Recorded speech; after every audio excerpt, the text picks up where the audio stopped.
ఓడిపోతామనే భయంతో ప్రయత్నించకపోవటం కంటే ప్రయత్నించి ఓడిపోవటం మంచిది. మీరు ఒక పనిని ఆపే ముందు అసలు ఎందుకు మొదలు పెట్టారో గుర్తుకు తెచ్చుకోండి. హక్కు, అధికారం ఎవరిపై ఎంత చూపాలో అంతే చూపండి. శృతి మించితే బంధాలు కలుషితమై దూరమవుతాయి. గడిచిపోయిన కాలం గురించి ఆలోచించకండి. ప్రస్తుతం ఏంటి అనేది ఆలోచించండి. మీరు ప్రపంచంలో ఎక్కడికి వెళ్ళినా సరే చివరికి మీ సంతోషాన్ని పంచుకునేది మీ కుటుంబ సభ్యులే. డబ్బు లేని మగాడు బాణాలు లేని విల్లు లాంటివాడు. వస్తువులను ఉపయోగించండి, మనుషులను కాదు.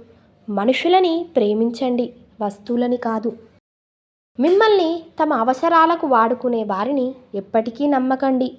అలాంటి వారికి ఎప్పటికీ దూరంగానే ఉండండి. బయట వాళ్ళు ఉన్నప్పుడు మీ భార్యతో గొడవ పడకండి. అది మీ సంసారాన్ని వీధిలో పడేస్తుంది.